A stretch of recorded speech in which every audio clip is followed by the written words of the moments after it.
এই যে শুনছো? তোমাকেই বলছি, আমাদের চ্যানেলটি সাবস্ক্রাইব করে দাও না প্লিজ।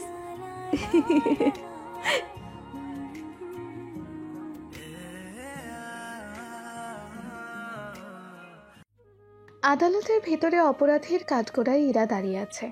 ইরাকে দেখে আকাশ তাকিয়ে আছে এক পলকে। ইরাও আকাশকে দেখে তাকিয়ে আছে। তাছাড়া তাকিয়ে থাকবে না কেন বলুন? কেননা অনেকগুলো বছর পরে যে ওদের দেখা হয়েছে, কিন্তু এতগুলো বছর পরে ওদের যে এভাবে দেখা হবে তা ওরা নিজেরাও জানতো না। এইদিকে ওরা দুজনে কোনো কথা বলছে না, এরা তো চোখের পানি ফেলেই যাচ্ছে। আকাশ চাইলেও একটি বারের জন্য কিছুই জিজ্ঞেস করতে পারবে না, কেননা এখানে এরা কাঠগোড়ায় দাঁড়িয়ে আছে আর আকাশ বসে আছে জাজের চেয়ারে। হ্যাঁ, আপনারা ঠিকই শুনছেন, আকাশ বর্তমানে পেশায় একজন জাজ। আকাশের পরিচয় আপনারা জানতে পারবেন, কিন্তু এখন আপনাদের এটা জানতে হবে এরা এখানে কেন এসেছে, তাও অপরাধী হয়ে। আর আকাশ কিভাবে জাজ হলো? ওরা কি আগে থেকে একে অপরকে চিনতো? যদি এই সবটা জানতে হয় তাহলে আপনাদের ওদের আগের কাহিনীগুলো জানতে হবে, তাহলে বুঝতে পারবেন ওরা কিভাবে একে অপরকে চিনতো। তাহলে চলুন একটু অতীতে ফিরে যাই। অতীত, আকাশের আমার বড় ভাইয়ের বিয়ে, কিন্তু যার সাথে বিয়ে হচ্ছে মানে আকাশের হবু ভাবেই ছোট 2 বোন আছে এতটুকু শুনেছে, কেননা ওদের এখনও চোখে দেখেনি। শুধু হবু ভাবির কিছু ছবি পাঠানো হয়েছে, ভাবিকে পছন্দ হওয়াতে পরিবারকে জানিয়ে দেয়। এরপর ওনারাও বাকি কাজ করতে থাকে। আকাশের সম্পর্কে সব কিছু আপনারা আস্তে আস্তে জানতে পারবেন। এখন যতটুকু জানা প্রয়োজন ততটুকু আপনাদের জানিয়ে দেব। তাহলে এবার ঘুরে আসি আকাশের হবু ভাবির বাসা থেকে। আচ্ছা শোনো, চৌধুরী সাহেব তো আমাদের মেয়েকে পছন্দ করেছে, ওনারা সাথীকে ওনাদের বাড়িতে বউ করে নিতে চায়।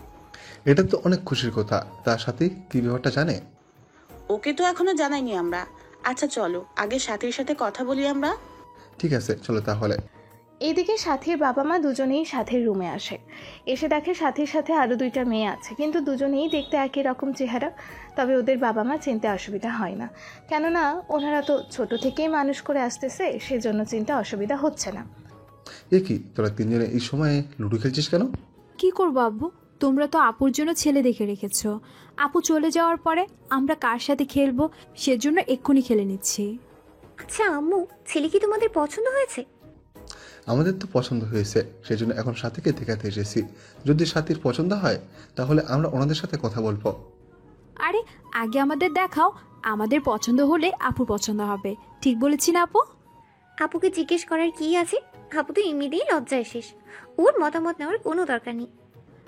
তারপরও আপু যখন বিয়ে করবে তখন ওনার তো পছন্দ হতে হবে।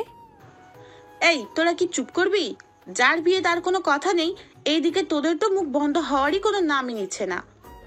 আম্মু, তুমি যে পরিবারের আপুর জন্য বিয়ে ঠিক করেছো তাদের পরিবার দেখতে কেমন? কত ডলার ছেলে ইনকাম করে? ছেলের বাবা কি করে? আনুমানিক কত কোটি ডলার সম্পদ হবে ওনাদের? কিছু কি জানো? তোরা দুজনে কি জীবনেও ভালো হবি না? আপু আপু তো খারাপ কিছু বলেনি। তোমাদের কোনো দিক দিয়ে সম্পত্তির কি কম আছে নাকি? এ দেখো, আমাদের যে বাড়ি, এটা তো মিনিমাম তোমাদের কোটি ডলারের উপরেই খরচ হয়েছে। তাছাড়া তোমরা যার সাথে আপুর বিয়ে দেবে সেই ছেলের অথবা ছেলের বাবার কি এত ডলার হবে? তোরা দুজন কি শুরু করলি? ছোট থেকেই তোরা দুজন এরকম অহংকারী কেন বলতো? দেখো আপু, আমি আর ঈশা যমজ, সেজন্য আমাদের স্বভাব তো সেম হবে, তাই না? ঠিক বলছি শিরা, সেই জন্যই আমরা দুজনেই চেহারা কিছুটা কিছুটা মিলে, সেই জন্যই স্বভাব তো মিলবেই। আমি তো বিয়ে করলে কোনো কোটিপতি বাসার ছেলে দেখে বিয়ে করব। যদি আমার কোনো দেবর থাকে তাহলে ঈশাকেও আমার সাথে ওই বাসায় বিয়ে দিব। 2 বোন একসাথে থাকবো। তোরা তো নিজেদের কথা ঠিকই চিন্তা করলি, কিন্তু আমার চিন্তা কে করবে শুনি? তুই দেখি এক্ষুনি সব ঠিক করে নিলি। আগে আপু নিজেও দেখে নি, যদি ছেলে পছন্দ হয় তাহলে আমরা একবার ওনাদের বাড়ি আর অফিসে ঘুরে ঘুরে একবার দেখে নেব। তোরা দুজন এখন রুম থেকে বের হ, সাথীর সাথে আমার কথা আছে। আমাদের কি যেতেই হবে? হবে, সেজন্য যা এখন। এদিকে ইরা আর ঈশা বের হয়ে আসে। এদিকে ইরার আম্মু সাথীর কাছে এসে বসে। তুই দেখ ছেলেটাকে তোর পছন্দ হয় কিনা। তোমাদের পছন্দই আমার পছন্দ। এরকম কথা বলে না। বললে সমস্যা কি? দেখ, সংসার করবি তুই, আমরা না। তাতে কি হয়েছে আম্মু? তুই আগে ছবি দেখ ছেলের, যদি তোর পছন্দ হয় তাহলে আমরা সামনের দিকে কথা বলবো।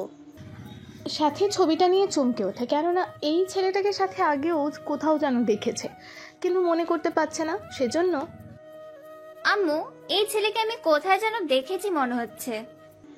এই ছেলে তো আমাদের বাসায়ও আসেনি যে তুই দেখবি। বাসায় আসেনি জানি, কিন্তু আমি বাইরে দেখেছিলাম। মনে করার চেষ্টা কর তো। সাথী 2 মিনিট ভেবে নেওয়ার পরেই, আম্মু, মনে পড়েছে, একে আমি রেস্টুরেন্টে দেখেছিলাম। কি বলিস, তোদের মধ্যে কি কোনো কথা হয়েছিল? কথা তো হয়েছে। কি কথা বল তো একটু শুনি। আম্মু, তুমি এসব কথা শুনে কি করবে? সবটা জানলে তো বুঝতে পারবো ছেলেটা কেমন। তাহলে শোনো, ছেলেটার সাথে আমার রেস্টুরেন্টে দেখা হয়। আমি খাবার শেষে বিল দেওয়ার জন্য আমার কার্ড বের করে ওয়েটারকে দিই। তারপর কি হলো? কার্ড দেওয়ার 2 মিনিট পরে ওয়েটার মেশিন আর কার্ড দিয়ে আমার সামনে আসে। আমি পাসওয়ার্ড দিলেই ভুল দেখাচ্ছে। এভাবে 3 বার পাসওয়ার্ড দেওয়ার পরেও কার্ড ব্লক হয়ে যায়। পরে কার্ড বের করার জন্য দেখি এটা আমার কার্ডই ছিল না, অন্য একজনের কার্ড ছিল। আর ওই ছেলেটাও সেম ভাবে আমার কার্ডটা ওনার কার্ড মনে করে পাসওয়ার্ড দেয়। এতে ওনার সাথে সাথে আমার কার্ডও ব্লক হয়ে যায়। তারপর কি হলো? তারপর আমি উঠে কাউন্টারে আসি, তখন একটা ছেলেও কাউন্টারে আসে। তারপর এক্সকিউজ মি, আমার কার্ড আপনাদের ওয়েটার ভুল করে হয়তো অন্য কাউকে দিয়ে দিয়েছে, আর অন্য একটা কার্ড এনে আমাকে দিয়েছে। এখন তো কার্ড ব্লক হয়েছে। সরি স্যার, এরকম অসুবিধার জন্য সত্যিই আমি অনেক লজ্জিত। আমি বিষয়টা দেখতেছি, আপনি ওই কার্ডটা দিন আমাকে, আমি খুঁজে দেখতেছি। এদিকে আবির কার্ড বের কর, সাথে দেখতে পাই এই কার্ডটা দেখতেই ওর কার্ডের মতো। সেজন্য আবিরের হাত থেকে কার্ডটা নিয়ে নেয়। এটা তো আমার কার্ড, এটা আপনার কাছে কি করে এলো? এটা যদি আপনার হয় তাহলে আপনার কাছে যে কার্ডটা আছে ওটা হয়তো আমার কার্ড হবে। দেখুন তো আপনার কি না। কার্ড আবিরের দিকে বাড়িয়ে দেয়। আবির কার্ড চেক করে দেখে এটা ওরই কার্ড। এদিকে ম্যানেজার ব্যাপারটা বুঝতে পারে। সরি স্যার, কিন্তু আপনাদের তো বিল পে করতে করতে হবে। কিন্তু আমার কাছে তো এতগুলো ডলার নেই, আমি সবসময় কার্ড ইউজ করি, সেজন্য ব্যাগে ডলার রাখি না। কিন্তু ম্যাম, আমার যে কিছু করার নেই। এদিকে সাথী আরও কিছু বলতে যাবে, আবির ওদের দুজনের বিল দিয়ে দেয়। যদিও সাথী মানা করতে চেয়েছিল, কিন্তু ওর কাছে ডলার না থাকায় চুপ করেছিল। বিল দিয়ে আবির বের হতে যাবে, তখন সাথী ও আবিরের পেছনে এসে ওকে ধন্যবাদ জানায়। এরপর ওরা 5 মিনিট মতন কথা বলে, যে যার মতো চলে যায়। তাহলে ওভাবেই তোদের পরিচয় হয়েছিল? হ্যাঁ আম্মু। এই জন্য ছেলেটা তোকে পছন্দ করে, ওর বাবা মাকে পাঠিয়েছে। ছেলে নিজে আসেনি যেন তুই না চিনতে পারিস। কিন্তু তুমি ছবি কোথায় পেলে? ছেলেকে না দেখে আমরা রাজি হব নাকি? আচ্ছা, ছেলে যখন তোর পছন্দ হয়েছে তখন আমি ওনাদের হ্যাঁ বলে দেই। ঠিক আছে আম্মু। এদিকে সাথীর আম্মু আবিরের পরিবারকে কল দিয়ে ওনাদের সম্মতি জানিয়ে দেয়। এখন হয়তো অনেকে বলবেন গল্পের মধ্যে রহস্য কোথায়, কোনো রহস্যই তো রাখলাম না। তাহলে তাদের উদ্দেশ্যে একটা কথা বলি, গল্পের প্রথম কয়েকটা লাইন পড়লেই তো বুঝতে পারবেন গল্পের ভেতরে কতটা রহস্য লুকিয়ে আছে। আর এখন সেই সব রহস্য বের করাই হচ্ছে আমাদের মূল লক্ষ্য। কেননা এখনও যদি রহস্য লুকিয়ে রাখি তাহলে আপনারা গল্পটা গুলিয়ে ফেলবেন। সেজন্য যতটুকু প্রয়োজন ঠিক ততটুকুই আপনাদের বোঝানো হবে, আর যা লুকানোর দরকার তা লুকিয়ে ফেলা হবে, এবং সেটা সময় হলে আপনাদের সামনে নিয়ে আসা হবে। এইদিকে কথাগুলো তো গেল, এবার দেখি ওদের বিয়ে নিয়ে কত কি এগোলো। এদিকে মেয়ের বাড়ির সম্মতি পেয়ে 2 পরিবার বিয়ের কথাবার্তা বলতে থাকে। এদিকে ওনারা পরিবার বারবার বিয়ের তারিখ ঠিক করে ফেলে। এদিকে আকাশ, তুই কবে ফিরবি? কোথায় কবে ফিরবো? তুই কি কিছু জানিস না? বাবা মা তোকে কিছু বলেনি? কই না তো, কি হয়েছে বলবি তো? আমার বিয়ের তারিখ ঠিক হয়েছে। কংগ্রাচুলেশনস ভাইয়া। কবে বিয়ে? এই তো 13 তারিখে। তাহলে তো আর 10 দিন বাকি আছে বিয়ের। সেটা তো জানি, তা তুই কবে আসবি সেটা তো বল। আমি তো আসবো, তবে বিয়ের দিন থাকতে পারবো। বিয়ের দিন থাকবি মানে? অপরদিকে আবিরকে কথা বলতে দেখেই, কার সাথে কথা বলছিস? দেখো না বাবা, আকাশ বলতেছে ও শুধু বিয়ের দিন সকালে আসবে, আবার ওই দিন রাতেই ফিরে যাবে। ওর কি মাথা ঠিক আছে? নাও তুমিই কথা বলো। ঠিক আছে, দে আমার কাছে মোবাইল। আকাশের বাবা ফোন নিয়ে কথা বলতে থাকে। কি শুনছি আমি এগুলো? আসলে আব্বু, ভাইয়ার যে তারিখে বিয়ে হবে তার একদিন পরই আমার পরীক্ষা শুরু। কি বলছিস তুই? তুই তো আমাদের এই কথাটা আগে বলিসনি। আমি নিজেও তো জানতাম না। তোর বড় ভাইয়ের বিয়ে, অথচ তুই শুধু বিয়েতে আসবি আর ওই রাতেই চলে যাবি। আচ্ছা, আমি বেয়ানের সাথে কথা বলে দেখি বিয়ের তারিখ আরও 3-4 দিন পিছনে আনতে পারি কিনা। কি দরকার আব্বু? তাছাড়া আমি পরীক্ষা শেষ করে 1 মাসের জন্য তো আসতেছি। বিয়েতে থাকাটাই গুরুত্বপূর্ণ। আমি 1 ঘন্টা পরে তোকে কল দিয়ে জানাবো। আপাতত আমি বেয়ার সাথে কথা বলে নিচ্ছি। কথা বলে কল কেটে দেয়। এরপর আকাশের বাবা ওনার পরিবারের বাকিদের সাথে কথা বলে। সাথীর বাবার কাছে কল দিয়ে সবটা বলে। উনি সবটা শোনার পরেই, বে, আমি তো কার্ড ছাপিয়ে 200 জনের মাঝে অলরেডি কার্ড পাঠিয়ে দিয়েছি। এখন বুঝতে তো পারছেন। আসলে আমার ছোট ছেলে লন্ডনে পড়াশোনা করে। আমি ওকে এতদিন জানাইনি, যাও আজকে জানালাম। ও আমাকে এইগুলো বলল, কিন্তু আপনারা যখন কার্ড পাঠানো শেষ তখন আর কিছু করার নেই। দুঃখিত বে, আমি আপনার আবদার রাখতে পারলাম না। আরে এভাবে বলবেন না। আসলে আমার ছোট ছেলে থাকলে কাজে অনেক সাহায্য হতো, কিন্তু ও বিয়ের দিনই আসবে সকালে, আর না হলে হলুদে আসবে। আসলে কার্ডটা যদি না পাঠাতাম তাহলে আমি আপনার কথা রাখতে পারতাম। কোনো ব্যাপার না, আমি তাহলে রাখছি। আপনি তাহলে ওই দিকটা দেখেন। ঠিক আছে বে। এদিকে কলে কথা বলার সময় ইরা, ঈশা, সাথী ওরা পাশেই ছিল। কল কাটার পরেই, কি হয়েছে আব্বু? ওনারা হঠাৎ বিয়ে কয়েকটা দিন সামনে আনার জন্য কেন বললো? এরপর ইরার বাবা ওদের সবটা বলতে থাকে। অন্যদিকে আকাশের বাবাও ওনার পরিবারকে আর আকাশকে কল দিকে সবটা বলে দেয়। যদিও এখানে আকাশের কোনো দোষ ছিল না, আবার আকাশের বাবা মারও কোনো দোষ ছিল না। এদিকে সবটা শোনার পরে সাথীর পরিবার, কি বললো বেআই? কোনো সমস্যা হয়েছে কি? তেমন কোনো সমস্যা না। তেমন কোনো সমস্যা না হলে বিয়ের তারিখ চেঞ্জ করতে কেন বলেছে? এরপর ইরার বাবা মা সবটা বলতে থাকে। সবটা শোনার পর, এটা কোনো কথা বললো ওনারা? তুই এভাবে রেগে যাচ্ছিস কেন? রেগে যাবো না তো কি করব বলো? বিয়ের তারিখ ঠিক করা শেষ, কার্ড ছাপানো শেষ, এখন বলতেছি তারিখ চেঞ্জ করতে, তাহলে রাগ তো আসবেই। কোন সমস্যার কারণে তো ওনারা এই কথা বলেছে? হতে পারে ওনাদের ডলার নেই পর্যাপ্ত, সেজন্য কয়েকটা দিন সময় যাচ্ছে, মুখ ফুটে বলতে পারেনি, সেজন্য তারিখ চেঞ্জ করতে বলেছে। আব্বু, ওরা কি বলছে? তোমাদের কোথায় কান দেওয়ার দরকার নেই। আসলে ওনার ছোট ছেলের পরিকল্পনা, তাও বিয়ের একটা দিন পরে। সেই জন্য ছেলেটা এখন বিয়ের দিন সকালে এসে আবার রাতে ফিরে যাবে। সেই জন্য ওনারা চেয়েছে তারিখটা আরও কয়েকটা দিন সামনের দিকে এগিয়ে আনতে, যেন ওনার ছেলে বিয়েতে থাকতে পারে। কিন্তু আমার কার্ড তো দেওয়া শেষ, সেজন্য আমি না করে দিয়েছি। বেশ করেছ আব্বু, ওর মতো বদমাশ ছেলের জন্য এরকমটাই করা উচিত। তুই কি ওই ছেলেকে চিনিস আগে থেকে? সাথীর কথা শুনে ইরা তো এবার ভাবনায় পড়ে যায়। কেন ভাবনায় পড়ে তা আপনারা বুঝতে পারছেন না, তাই তো? আসলে না বোঝারই কথা, কেননা আস্তে আস্তে শুরু হবে গল্পের রহস্য। যে রহস্য কোথায় এসে থেমে যাবে তা বলাই মুশকিল। এদিকে ইরার বাবা মা আর বাকিরাও এক এক করে প্রশ্ন করতে থাকে। সবার প্রশ্ন শুনে, আরে তোমরা বলেছো না বাড়ির ছোট ছেলে, তাছাড়া বাড়ির ছোট ছেলে মেয়েরা বরাবরই একটু দুষ্ট হয়, সেটা তোমরাই জানো। যেমন ধরো আমরা 2 বোন যেমন দুষ্টামি করি, তেমনি ওই ছেলেও হতে পারে। ও তাই বল, তুই এমন ভাবে বলেছিস, আমি তো ভেবেছিলাম তুই ওই ভেটা কি চিনিস আগ থেকে। আমি কিভাবে চিনবো? এখন কথা বন্ধ কর, আমাদের শপিংও এখনো বাকি আছে, তোরা কি যাবি? এটা আবার ভালো লাগে নাকি? আব্বু তোমার কার্ড দাও। আমার কার্ড কেন? বিয়ের শপিং কি আমরা আমাদের কার্ড থেকে করব নাকি? যেখান থেকে খরচ করো না কেন, যে ঘুরে ফিরে ডলার তো আমার থেকেই নাও, সেজন্য নিজেদের কার্ড ইউজ করো। ঠিক আছে, আয় চল তাহলে। এদিকে এরা বেরিয়ে পড়ে। অন্যদিকে আকাশ লন্ডনে বসে আছে ভার্সিটির ভেতরে। তখন ওর বেস্ট ফ্রেন্ড আসে নীলাশা। নীলাশা আকাশকে এরকম উদাস থাকতে দেখে, কোন মেয়ে তোকে পাত্তা দেয়নি শুনি? আশ্চর্য, এখানে আসলো কোথা থেকে? মেয়ে যদি নাই আসে তাহলে এরকম উদাস হয়ে বসে আছিস কেন? আমাকে যে বিদেশে ফিরতে হবে। কয়েকটা দিন পরেই তো পরীক্ষা, আর তুই কি না এখনই দেশে ফিরে যাবি? তা কি এমন রাজকাজ করতে যাবি তুই শুনি? বাড়িতে বিয়ে ঠিক করতে। দোস্ত, কংগ্রেচুলেশনস। তুই আমাকে কেন শুভেচ্ছা জানাচ্ছিস? বিয়ে ঠিক হয়েছে, সেখানে শুভেচ্ছা তো জানাবই। বিয়ে আমার না, আমার বড় ভাইয়ের, তাও 13 তারিখে। কিন্তু 15 তারিখ থেকে পরীক্ষা আমাদের। সেজন্য আমি 11 তারিখে ভার্সিটির কাজ শেষ করে রাতে রওনা দেব। এতে 12 তারিখে দেশে ফিরব, আর তুইও যাবি আমার সাথে? কখনোই না, আমি তো যাব না। কেন যাবে না শুনি? তুই তো জানিস পরীক্ষার সামনে রেখে বাবা মা কোনোভাবেই যেতে দিবে না।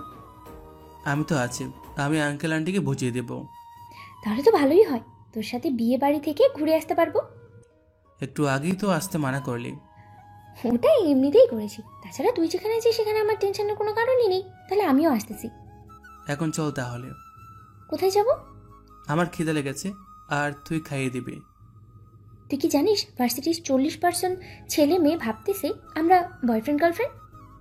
কে কি ভাবলো না ভাবলো তা নিয়ে আমাদের ভেবে কাজ নেই। আমরা দুজন ঠিক মানে সব কিছুই ঠিক। আচ্ছা চল তাহলে। এদিকে এরাও খেতে চলে যায়। আসলে কি হয়েছে বলুন তো, গল্পটা সুন্দর করতে সাথে ফানি আর রহস্য নিয়ে আসতে যা যা দরকার করার তাই করব। সেজন্য এখানে নীলাশাকে নিয়ে আসলাম। কয়েকটা দিন পরে আকাশ আর নীলাশা নিজেদের টিকিট করে নেয় এবং ওরা ভার্সিটিতে চলে আসে। এরপর ওরা ওখানের কাজ শেষ করে চলে আসে এয়ারপোর্টে। ওইদিকে আবির মন খারাপ করে বসে আছে। তোর বিয়ে, সেখানে তুই মন খারাপ করে বসে আছিস কেন? আকাশ নেই সেজন্য মন খারাপ? চিন্তা করিস না, আকাশ দেখবি সময় মতো চলে আসবে। আমাকে বলেছে প্লেনে উঠেছে আর কয়েকটা পরেই দেশে এসে নামবে, আর আমি একটু পরে যাব ওদের আনতে, কিন্তু কয়েকটা ঘন্টা পরেই তো আবার গায়ে হলুদ, সেজন্য মন খারাপ। ও তো বাচ্চা না, দেখবি তোর হলুদে ঠিকই চলে আসতে পারবে। আসতে পারলেই ভালো। এদিকে কয়েকটা ঘন্টা পরে অনুষ্ঠান তো শুরু হয়। কনের গায়ে হলুদের কনের বোনেরা তো অনেক মজা করতে থাকে। এদিকে আবির তো কিছুক্ষণ পর পর শুধু কল দিয়ে জিজ্ঞেস করতে থাকে কতক্ষণ লাগবে, এসব প্রশ্ন করতে থাকে। একটু পরে, কেন এত কল দিচ্ছে? ভাইয়া জিজ্ঞেস করতেছে কতক্ষণ লাগবে। আর তোর ভাই তো দেখি তোকে অনেক মায়া আর ভালোবাসে, কিন্তু তোর মা বাবা তো কল দিল না। আরে সবাই তো একই সাথে, একজনে কল দিলে তো সবাই জানতে পারবে। আচ্ছা এখন এটা বল কতক্ষণ লাগবে? এই তো 1 ঘন্টা। যেতে যেতে 1 ঘন্টা পার হয়ে যায়। একটা গাড়ি বিয়ে বাড়ির গেট দিয়ে ভেতরে ঢোকে। এরপর ওরা দুজনেই নেমে যায়। নীলাশা তো বাড়ি দেখে অনেক অবাক হয়, কেননা বাড়িটা অনেক বড় ছিল, তাও ইরাদের বাড়ির চেয়েও বড়। এটা কি তোদের বাড়ি? কেন? তাহলে তুই এতগুলো দিন কেন বললে আসিসনি যে তোদের বাড়ি আমাদের বাড়ির চেয়ে ছোট? ওরা তো মজা করেছি, এখন চল ভিতরে যাই। ঠিক আছে চল।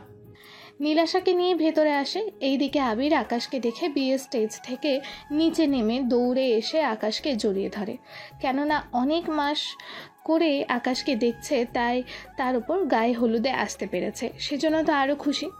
এরপর আকাশ নীলাশার সাথে বাকিদের পরিচয় করিয়ে দেয়। এরপর আবির, আকাশ আর নীলাশা অনেকগুলো ছবি ওঠাতে থাকে। এক কথায় যতক্ষণ ওরা ছিল ততক্ষণ শুধু ছবিই তুলতে থাকে। এদিকে হলুদের অনুষ্ঠান শেষ। এরপর বাকি মেহমানরা হোটেলে যেতে থাকে আস্তে আস্তে, আর কিছু কিছু মেহমান বাসায় থাকে। এদিকে নীলাশা আকাশের পেছনে পেছনে ও রুমে আসে, এসেই বিছানায় শুয়ে পড়ে। তুই কি এখানে ঘুমাবি? এখানে না ঘুমালে আর কোথায় ঘুমাবো? তুই এখানে ঘুমালে আমি কোথায় ঘুমাবো? আমরা দুজন একসাথেই ঘুমাবো। তুই মেয়ে, যদি রাতে উল্টাপাল্টা কিছু করে বসি? তোর উপরে আমার বিশ্বাস আছে, সেজন্য নাটক না করে তাড়াতাড়ি শুয়ে পড়, সকালে উঠতে হবে। সেটা তো জানি আমি। তুই বিছানায় ঘুমা, আমি সোফায় গেলাম। তোর যেমনটা ইচ্ছে। এদিকে পরের দিন সকালে ওরা ভোরেই উঠে পড়ে, কেননা এখন অনেক কাজ বাকি আছে, সেজন্য ওরা নিজেদের কাজগুলো করতে থাকে। কাজ করতে প্রায় দুপুর হয়ে আসে, সেজন্য ওরাও এবার গোসল করে রেডি হয়ে নেয়। অন্যদিকে ইরা আর ঈশা তো সবটা রেডি করে রেখে দিয়েছে, কিভাবে গেটে ধরবে, কত ডলার চাইবে, সবটা ওরা দুজনে ঠিক করে নেয়। একটু পরে আকাশ আবিরকে একদম পারফেক্টভাবে তৈরি করে ফেলে। আমার মানিব্যাগ তোর কাছে রাখ, গেটে তো ডলার চাইবে, সেজন্য তুই ম্যানেজ করে নিস। সে নিয়ে তুমি কোনো টেনশন করো না ভাইয়া। সবাই রেডি তো? সবাই রেডি, আমরা একসাথে রওনা দিব। চল তাহলে। এদিকে এরা তো রওনা দেয়, অন্যদিকে ইরা গেটে এসে দাঁড়িয়ে থাকে। ঈশা আপাতত সাথীর সাথে রুমে আছে, সেজন্য ইরা একা এসেছে, সাথে আরও কিছু মেহমান। এদিকে আকাশ আবির গাড়ি থেকে নামে। এদিকে নীলাশাকে দেখে ইরা তো অবাক হয়, সাথে নিজের মুখটাও লুকিয়ে ফেলে। ও এখানে কেন? যে যাই হোক, কোনোভাবেই আমার মুখটা ওকে দেখানো যাবে না। সেজন্য ইরা ওর মুখটা ঢেকে ফেলে। একটু পরেই বরপক্ষের মেহমান তো অন্য গেট দিয়ে ভেতরে চলে যায়। শুধু বরের সাথে যারা আসবে তারাই এখানে অপেক্ষা করতে থাকে। আরে বিয়ান, এভাবে আমাদের কতক্ষণ দাঁড় করিয়ে রাখবেন? আগে পাওনা তো বুঝিয়ে দিবেন। আপনার থেকে আমি কখনো ডলার নিয়েছি কিনা মনে তো পড়ছে না। পাওয়া ডলার না। তাহলে কিসের ডলার? এরপর ইরা গেটে অনেকগুলো ডলার দাবি করে। $10,000 না দিলে আমি গেট দিয়ে ঢুকতে দিব না। ডলার কি গাছে ধরে? আপনার যদি মনে হয় গাছে ধরে, তাহলে গাছ থেকে পেরিয়ে আনতে পারুন। অবশ্য গরু ছাগলে গাছ থেকে পাতা খেয়ে থাকে। তাহলে তো আমাকেই ওদের সাথে তুলনা করছেন। যেমনটা আপনার খুশি। এদিকে নীলাশা চুপচাপ দাঁড়িয়ে আছে। এইদিকে ইরা বারবার আর চোখে নীলাশার দিকে তাকিয়ে আছে, যা নীলাশা খেয়াল করেনি। এইদিকে ওখানে 20 মিনিট ঝগড়া করার পরেই ইরা ওনাদের ভেতরে আসতে দেয় আর ওর বোনের কাছে চলে আসে। আচ্ছা শোনিসা, কত ডলার নিলি তুই? সেটা পরে বলতেছি, আগে তুই নিজের মুখটা ঢেকে নে। মুখ কেন ঢেকে নিব? তোকে যা বলেছি আমি তাই কর, কোনোভাবেই মুখ যেন কেউ না দেখে। মুখ দেখলেই ক্ষতি কি? তাছাড়া তোর মুখের সাথে আমার মুখ হালকা কিছুটা মেলে। এইটাই তো এখন সমস্যা হয়ে দাঁড়িয়েছে। ইরা, হয়েছে বলবি তো? আপু আমি পরে বলবো, এখন ঈশা তুই চেহারা ঢেকে রাখবি সব সময়, মনে থাকে যেন। ঠিক আছে আপু। এদিকে ইরা কেন ঈশাকে চেহারা ডেকে রাখতে বলেছে এর কিছু কারণ তো আপনারা বুঝতে পারছেন। যদিও ওরা দুজনেই জমজ, কিন্তু চেহারাও অনেকটা মেলে, সেই জন্য যে কেউ দেখে প্রথমে ভ্যাবাচাকা খেয়ে যাবে একটু পরে। কি ব্যাপার ভাইয়া, তোমার একটা শালিকেও দেখতে পাচ্ছি না। তোমাকে কি না খাইয়ে রাখবে নাকি? ওরা আমাকে খাইয়ে দিবে নাকি? তোমার কথা কে চিন্তা করছে? আমি তো আমার কথা বলতেছি। মানে ঠিক বুঝলাম না। এই যে তোমার শালিরা এসে আমার হাত ধুয়ে দেবে, তারপর তো আমি খাওয়া শুরু করব। তুই না একটু আগে হাত ধুয়ে আসলি? তোমার শালিদের সাথে একটু দুষ্টুমি তো করতে হবে, তাছাড়া আজকেই তো সুযোগ, এরপর তো আমি থাকবো না। হয়তো ওরা নিজেরাই খেতে বসে গেছে, সেজন্য তুইও খাওয়া শুরু কর। এদিকে ইরা আর ঈশা দুজনেই চলে আসে। দুলাভাই দেখি খাওয়া শুরু করে দিয়েছে। আপনারা শালি হয়ে দুলাভাইয়ের একটু আপ্যায়ন না করালে বেচারা তো নিজেই খাবে। খাওয়া যখন শুরু করে দিয়েছেন তখন আর থেকে আর কি করব। ঈশা চল তাহলে যাই আমরা। আরে বিয়ান, কোথায় যান? যাব অপুর কাছে। দুলাভাই তো শালিদের রেখে খাওয়া শুরু করলো, তাহলে আমার বোন কেন বাকি থাকবে? তোকে তো খাইয়ে দিতে হবে। শুধু বোনকে খাওয়ালে কি হবে? এখানে যে একটা বিয়াই আছে, তাকে কি খাওয়াবেন না? আমি স্যাঁচরা মানুষদের খাওয়াই না। কি বলেন? তাহলে সব মানুষকেই কম বেশি খাওয়াইছেন? আমি কখন তা বলেছি? কথাতেই তো বোঝা যায়। আচ্ছা যাক গিয়ে সেসব কথা, যা বলতে চেয়েছে হাতটা ধুয়ে দিন তো। বরের হাত ধোয়াতে যে ডলার দেওয়ার কথা ছিল সেই ডলার আপনি দিয়ে দিন, তাহলে ধুয়ে দেব। যদি একটু খাইয়েও দেন তাহলে দ্বিগুণ দেব। সত্যি বলছেন তো? পরে আবার পাল্টি পারবেন না তো? আপনাদের বাড়িতেই তো আছি, পোল্ট্রি মেরে যাবো আর কোথায়? এটাও ঠিক বলেছেন। আচ্ছা যাক গিয়ে সেসব কথা, নিন হাতটা বাড়িয়ে। আকাশ হাত বাড়িয়ে দিলে ইরা আকাশের হাত ধুয়ে দেয়। এরপর ডলার দিলে ইরা আর ঈশা ওখান থেকে চলে যায়। এরপর আকাশ খাওয়া শুরু করে। এইদিকে খাওয়া শেষ হলে কাজে এসে বিয়ে পড়িয়ে যায়। সন্ধ্যের দিকে বিয়ে বাড়িতে এমন কান্নাকাটি শুরু হলো, কান্না দেখে মনে হচ্ছে এটা কোনো বিয়ে বাড়ি নয়, মরা বাড়ি মনে হবে। কেননা ইরা আর ঈশা তো কান্না করেই চলেছে। ওদের কান্না দেখে আকাশের তো এত মায়া হয়, ওখানে সবার সামনে আকাশ ইরাকে জড়িয়ে ধরে কান্না থামাতে থাকে। এদিকে ইরা তো কান্নার সময় বুঝতে পারেনি কাকে জড়িয়ে ধরে আছে। একটু পরেই বিষয়টা বুঝতে পেরে, এই আপনি আমাকে জড়িয়ে ধরেছেন কেন? আমি কখন আপনাকে জড়িয়ে ধরেছি? উল্টো আপনি নিজেই তো জড়িয়ে ধরেছেন আমাকে। বললেই হলো নাকি? আমি তো আপু ভেবে যাক গে। আপু আমরাও তোর সাথে আসবো। এদিকে সাথী মুখ ফুটে কিছু বলতে পারছে না, কেননা ও তো চাইলেও ওদের নিতে পারবে না যতক্ষণ না বরের বাড়ি থেকে কেউ না বলে। আরে ভাবি আসুক ওনারা, তাছাড়া তুমি তো কয়েকটা দিন বোরিং ফিল করবে। তার চেয়ে ভালো ওরা যদি তোমার পাশে থাকে, তাহলে তো তোমার জন্যই ভালো হবে। বেয়ান, আপনি কি বলেন? আমার ছেলে যখন বলেছে তখন এখানে আমার কিছু বলার নেই। তাছাড়া ওরা আসলে আরো ভালো হয়, ওরা 3 বোন মিলে সময় কাটাতে পারবে। ঠিক আছে, আমি তাহলে ওদের ব্যাগ গুছিয়ে দিচ্ছি। তা লাগবে না, আমরা আগে থেকে গুছিয়ে রেখেছি। তোরা দেখি আগের থেকেই সবটা রেডি করে রেখেছিস। তা তো করতেই হবে। তাহলে এখন চলুন যাওয়া যাক। এদিকে কিছুক্ষণ পরে ওরা চলে আসে ওখান থেকে আকাশের বাড়িতে।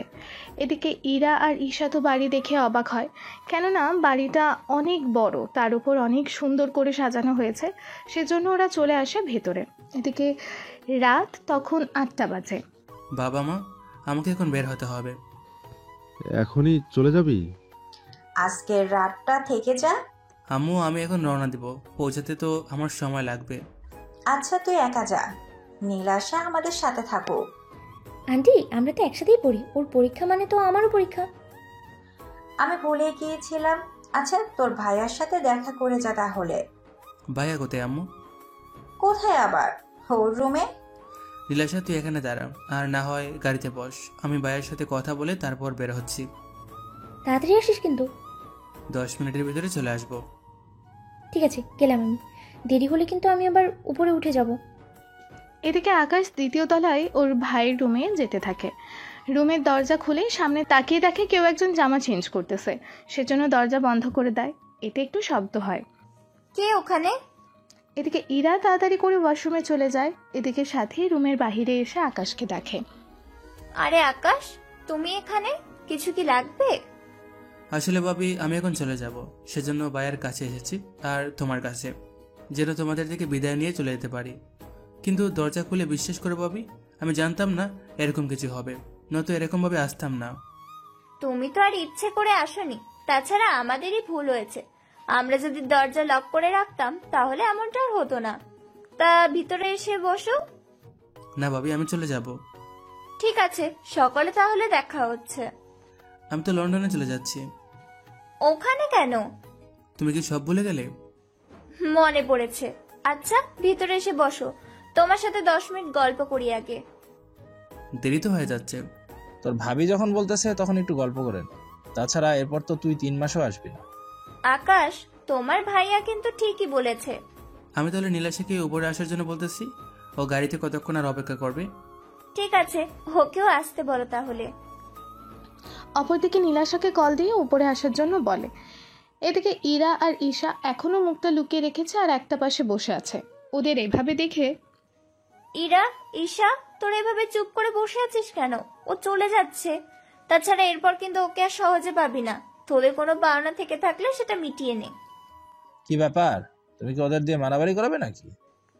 আরে ওদের মধ্যে কোনো কথা থাকলে সেটা করে নিতে বলেছি। ও তাই বলো?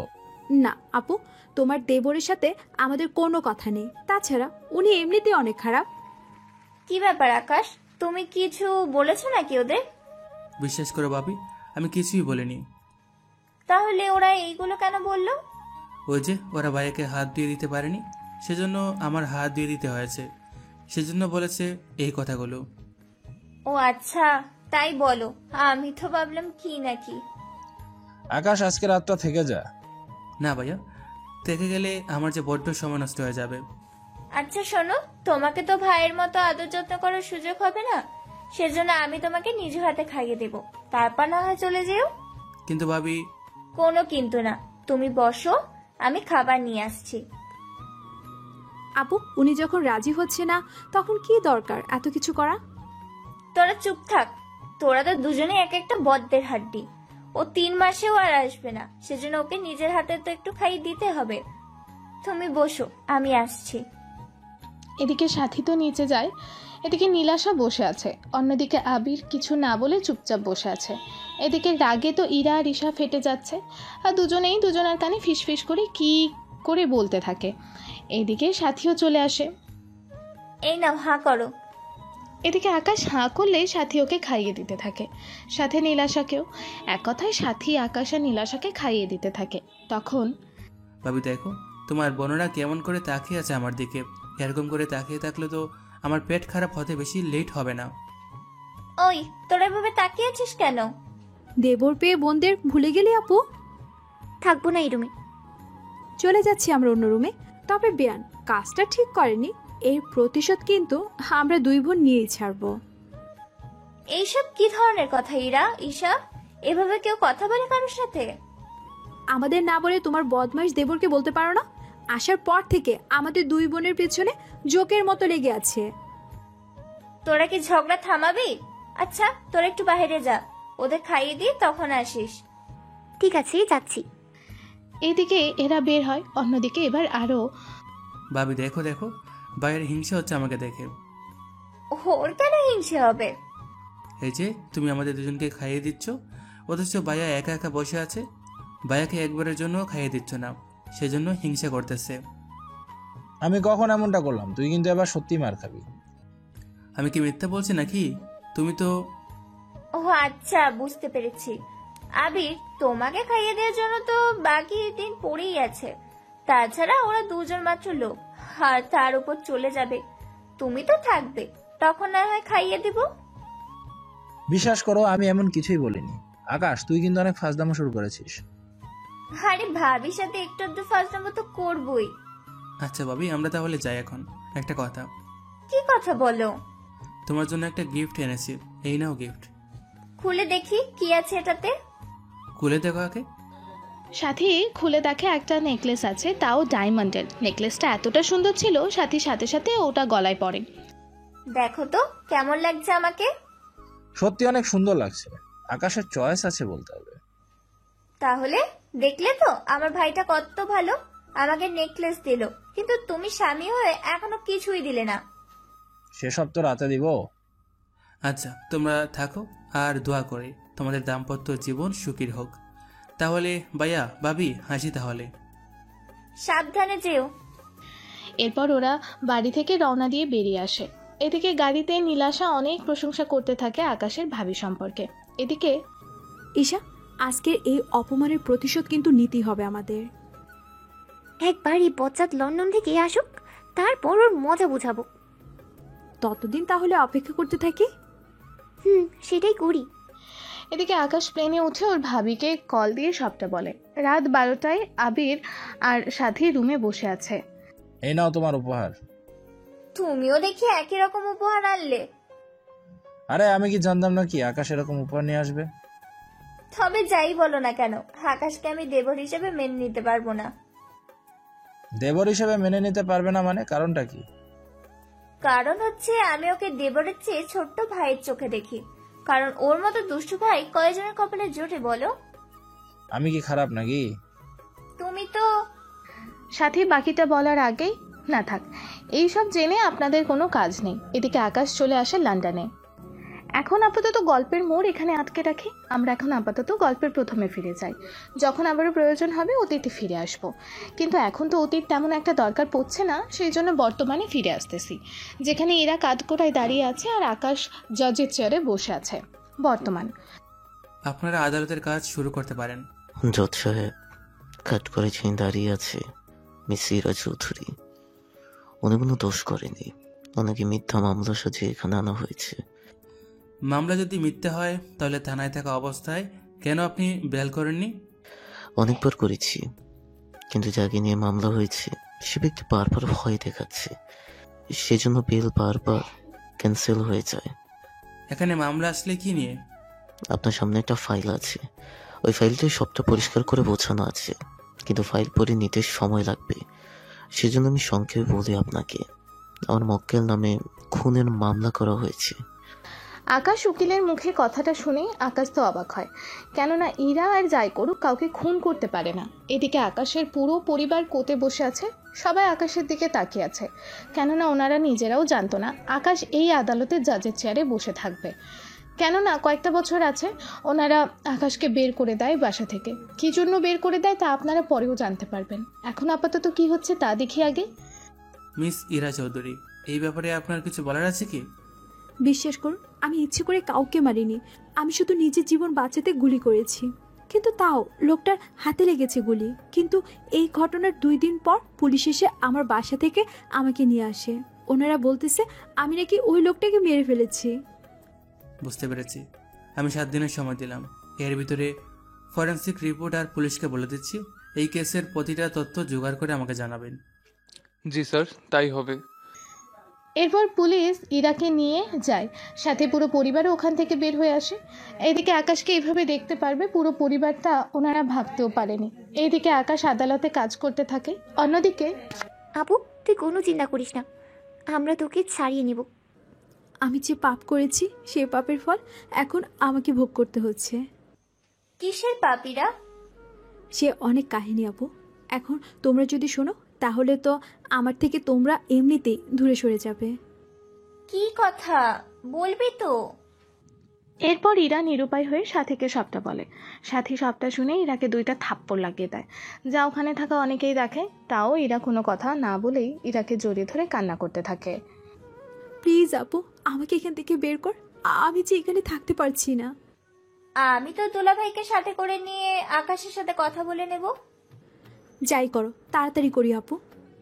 একটু পরে পুলিশ ইরাকে নিয়ে চলে যায় পুলিশ স্টেশনে। এদিকে রাতের বেলায় আকাশ বসে আছে। আকাশের রুমে তখন একজন পুলিশ আসে। কিছু বলবেন? স্যার, আপনার সাথে একজন দেখা করতে এসেছে। নাম কি বলেছে? সাথী চৌধুরী বলল। ভিতরে পাঠিয়ে দাও। একটু পরে সাথী আর আবির দুজনেই রুমে আসে, এসে বসে পড়ে সোফায়। কেমন আছিস আকাশ? তোমরা আর ভালো থাকতে দিলে কোথায়? এভাবে বলিস না। এভাবে না বললে আর কিভাবে বলবো বলো? তোমরা আমার জীবন থেকে কতগুলো বছর কেড়ে নিয়েছো, তা কি ভুলে গেছো? ওখানে যা হয়েছে তার কোনোটাতেই তো আমি আর তোর ভাবি বিশ্বাস করিনি। সেসব তো তুই জানিস। সবই জানি আমি, কিন্তু তোমরা তো আমার সাথে একটুর জন্য যোগাযোগ পর্যন্ত করোনি। কি করব, বাবা যে দিব্যি দিল, তোর সাথে যেন কোনো যোগাযোগ না করি আমরা। ভাবি, তুমি অনেক করেছো আমার জন্য। আমার অন্তত বিশ্বাস ছিল তুমি অন্তত আমাকে ভুল বুঝবে না, কিন্তু তোমার বোনেরা যা করেছে এতে তোমারও কিছু করার ছিল না। এরকম করে বলো না আকাশ। তাছাড়া তুমি তো নিজেই দেখেছো কিরকম অবস্থা তোমাদের দুজনকে দেখলাম।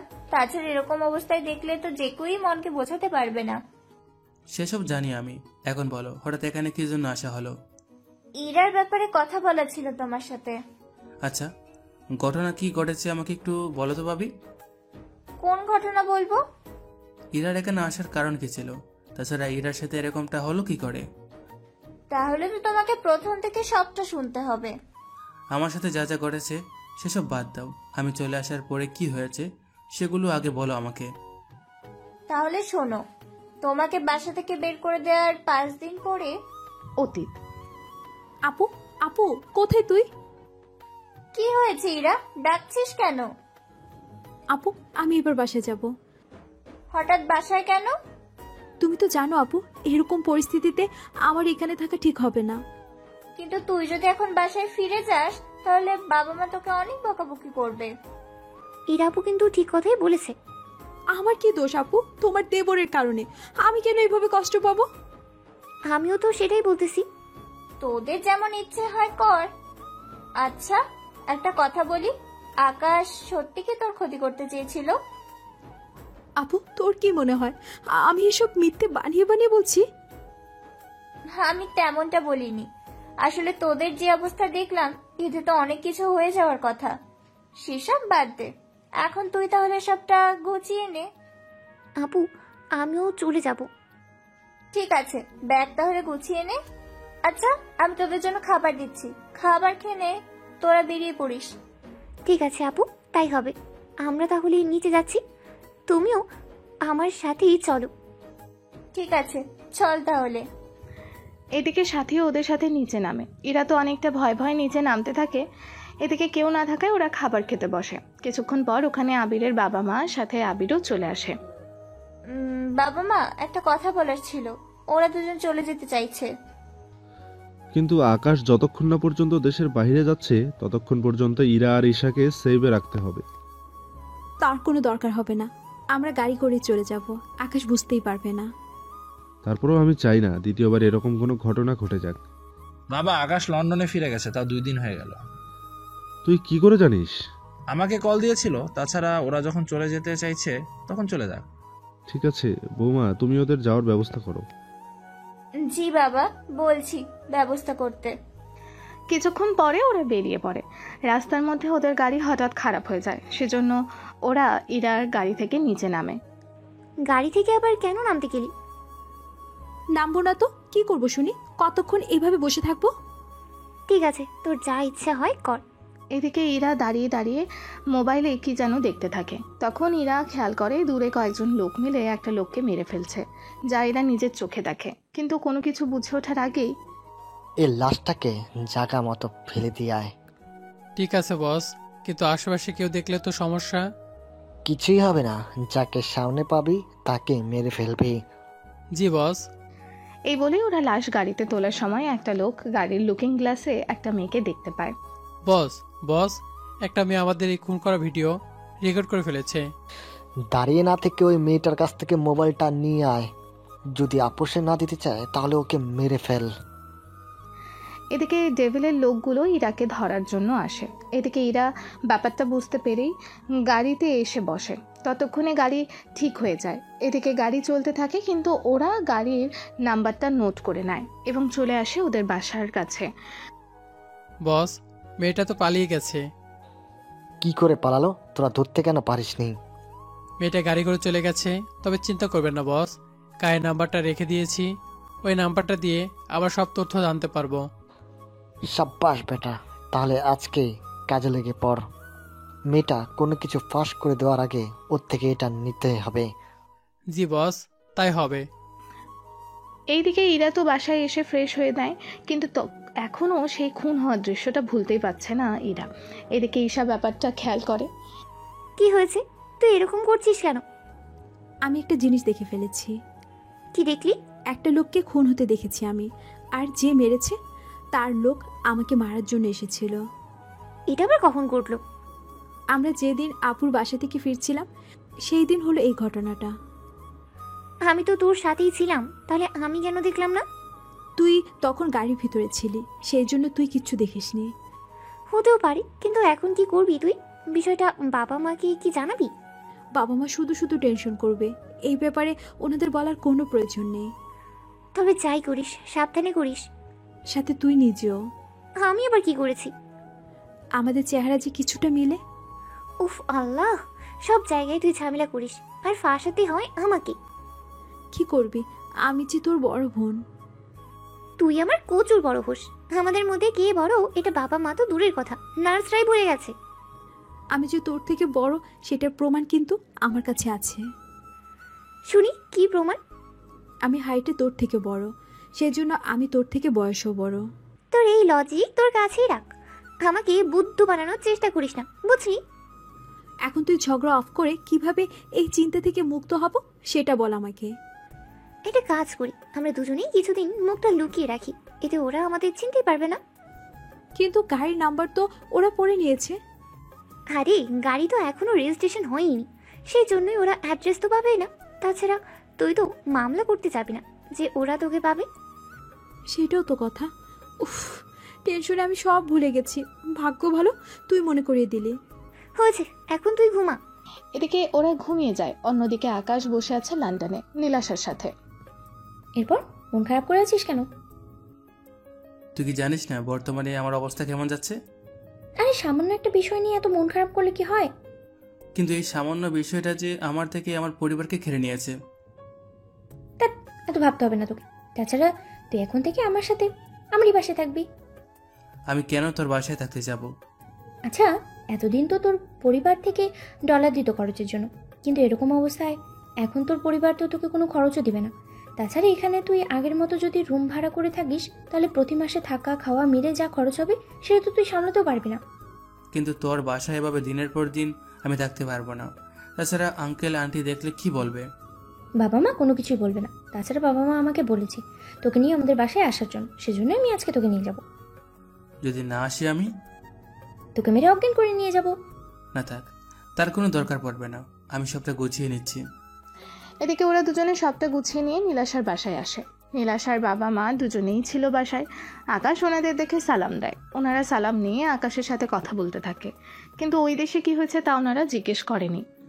দেখো আকাশ, তোমার সাথে তোমার বাবা মা কি কি করেছে তা আমরা জানতেও চাই না, এবং কি তুমি কি কি করছো সেটাও জানতে চাই না।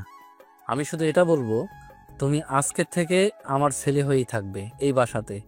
তোমার কোনো কিছু দরকার হলে আমাকে বলবে। কিন্তু বাবা, আমি ওকে ভাই হিসেবে মানতে পারবো না। ভাই হিসেবে মানতে তোর অসুবিধা কোথায়? অনেক অসুবিধা আছে। কি কি অসুবিধা আমরা একটু শুনি। দেখো বাবা, আমি এত কিছু বলতে পারবো না। আমি ওকে ভাই হিসেবে মানতে পারবো না, তবে একটা কথা আছে। কি কথা? আকাশ আর আমার মধ্যে যে সম্পর্কটা এত বছর ধরে থেকে এসেছে সেটা থাকবে আমাদের মধ্যে। তুই যখন এটাই চাস তখন তাই হবে। তা আকাশ, তুমি কি বলো? আমার মনে হয় ভাই বোনের সম্পর্কের চেয়ে আমাদের মধ্যে আগে যে সম্পর্ক আছে সেটা থাকাই বেটার হবে। যেমনটা তোমাদের খুশি। তাহলে আমি কোর্টে গেলাম, তোমরা তাহলে আড্ডা দাও। আমি আসবো কি আপনার সাথে? আঙ্কেল, আমি তো আইন নিয়ে পড়াশোনা করতেছি। জজ হওয়া আমার অনেক স্বপ্ন ছিল। আপনি তো নিজেও জজ, সেজন্য আপনার সাথে থাকলে কিভাবে কি করতে হয়, কোন কেস কিভাবে হ্যান্ডেল করতে হয়, তা অন্তত আমার একটু আইডিয়া হবে। তুমি তাও আসার জন্য বলেছ, আর নীলাশাকে দেখো, কত করে বলেছি তোমার সাথে কোর্টে এসে কিভাবে উকিল আর জজরা কথা বলে তা শেখার জন্য, কিন্তু ওকে তো আনতেই পারছি না। আঙ্কেল, চিন্তা করবেন না, আমি যখন এসেছি তখন সবটা হবে। আমরা দুজনে সকালে ভার্সিটিতে ক্লাস করে দুপুরে রেস্টুরেন্টে খেয়ে কোর্টে চলে আসব। তারপর আপনার আর বাকিদের কথাবার্তা বোঝার চেষ্টা করব। তাহলে আজকে তোমরা রেস্ট নাও, কাল থেকে না হয় আসিও। কিন্তু বাবা আমি আসবো না। আঙ্কেল, আপনি কোনো চিন্তা করবেন না, ওকে আনার দায়িত্ব আমার উপরে ছেড়ে দিন। তাছাড়া নীলাশা, তুই নিজেই তো আমার মতো আইন নিয়ে পড়াশোনা করতেছিস। তাছাড়া তোকে তো বইয়ের পাশাপাশি এগুলো প্র্যাকটিক্যালি করে নিতে হবে, এতে জ্ঞান অনেক বাড়ে। থাক, পাম দিতে হবে না, আমি যাব, তবে আকাশ বলাতে। কিন্তু আমি আসতে রাজি হয়েছি, নয়তো আসতাম না আমি। হয়েছে, আর বলতে হবে না। আঙ্কেল, আপনি তাহলে আসুন। এদিকে নীলাশার বাবা তো চলে যায়, অন্যদিকে আকাশ আর নীলাশা পাশাপাশি রুমে থাকে। দুজনেই ফ্রেশ হয়ে নিচে নামে। এরপর নীলাশার মা খাবার বেড়ে দিলে ওরা দুজনেই খেতে থাকে। এরপর ওরা দুজনেই ওদের রুমে ঘুমাতে চলে যায়। এদিকে এরা তো ঘুমাচ্ছে, অন্যদিকে চলুন ইরা আর ঈশা ঘুম ভাঙার পরে কি করছে তা শুনে আসি। সকালে ওরা দু বোন নিচে নামে, তখনই ইরা, তোর কি একটু লজ্জা করছে না? আমি কি করলাম যে আমার লজ্জা লাগবে? এত কিছু করার পরেও বলছিস কিছুই করিসনি? আম্মু, তুমি আমার উপরে কেন রেগে আছো বলো তো? তাছাড়া আমার কি দোষ বলো তো? তোর কি কোনো দোষ নেই? বিশ্বাস করো আম্মু, ইরার কোনো দোষ নেই। আমি নিজের চোখে দেখেছি বেয়াই আপুকে জোর করে রুমে ঢুকিয়ে নেয়। তাছাড়া তুমি বড় আপুকে দরকার হলে জিজ্ঞেস করে নিতে পারো। তার কোনো দরকার নেই। এখন এটা বল আমাকে, এখন এই সবটা যদি জানাজানি হয় তাহলে তোর বিয়ে দিব আমি কি করে? আম্মু, এত টেনশন কেন নিচ্ছ তুমি? কিছুই হবে না।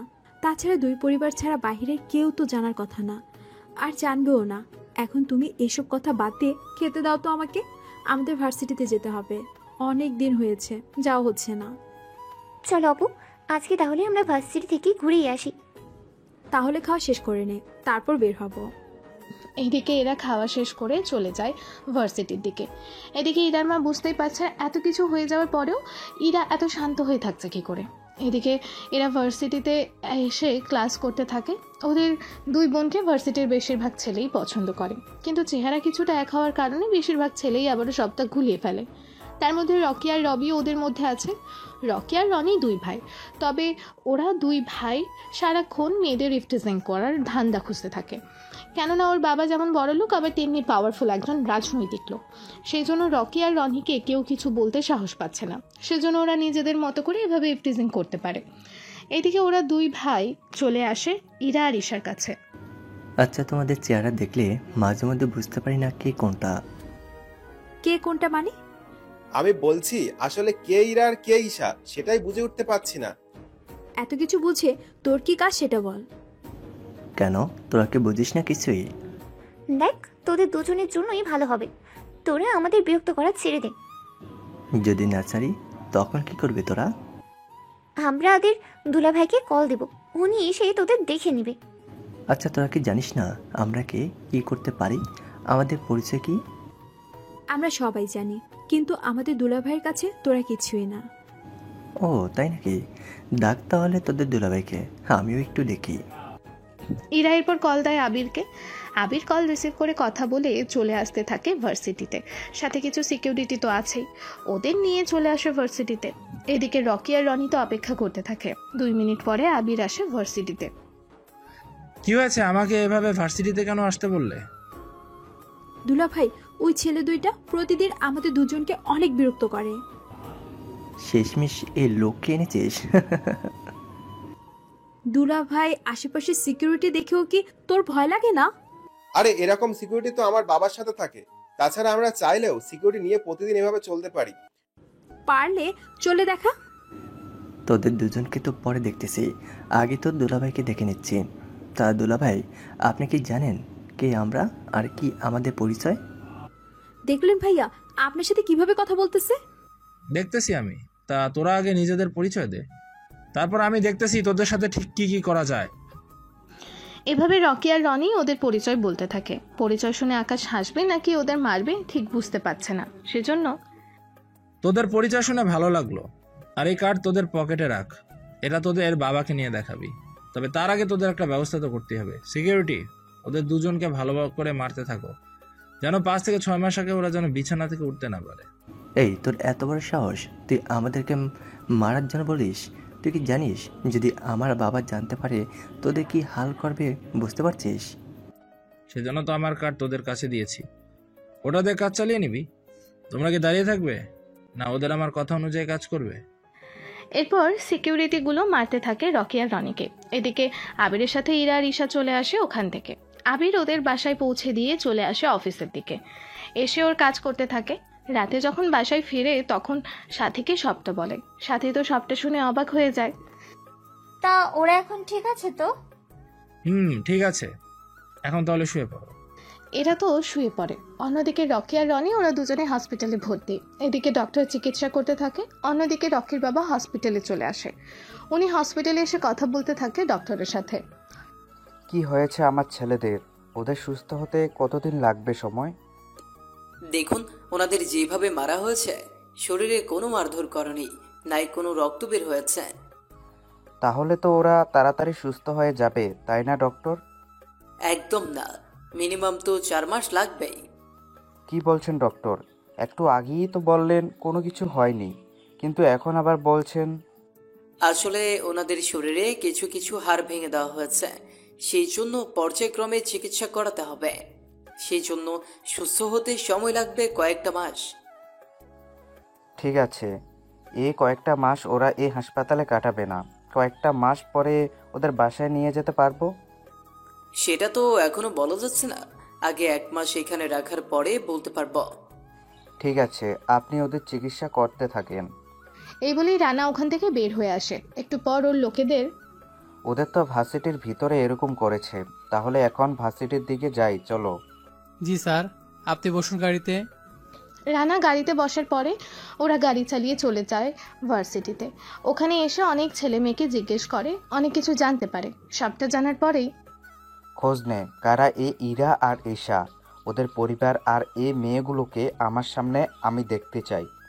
বস, আমাকে 2 থেকে 3 ঘন্টা সময় দিন, আবার খোঁজ নিয়ে দেখতেছি। 2 ঘন্টা পার হয়ে যাওয়ার পরে রানার লোকগুলো আসে। কোনো খোঁজ পেয়েছিস? জি বস, পেয়েছি। তাহলে বল ওরা কে আর ওদের পরিচয় কি? বস, ওরা রফিক চৌধুরীর মেয়ে। কোন রফিক, যে প্রতি মাসে আমাদের? জি বস, ঠিক ধরেছেন। যারা আমার ছেলেকে মেরেছে ওর খোঁজ কি জানতে পেরেছিস? মেরেছে রফিক চৌধুরীর বড় মেয়ের জামাই। নাম আর পরিচয় বল। বস, উনি আবির চৌধুরী, শাহজাহান চৌধুরীর ছেলে। শাহজাহান নামটা শুনে রানা তো একটু ভয় পায়, কেননা রানা যাদের পাওয়ারে চলে ওই লোকগুলোই শাহজাহান চৌধুরীর হয়ে কাজ করে, সেজন্য একটু ভয়ে আছে। কি বললি? শাহজাহান চৌধুরীর ছেলে? জি বস, এখনো যদি বলেন ওই ছেলেটাকে আমরা উঠিয়ে আনবো। ওই ছেলেকে কিছু বলার দরকার নেই, তাছাড়া ওই ছেলের ধারের কাছেও তোরা যাবি না। কেন বস, কি হয়েছে?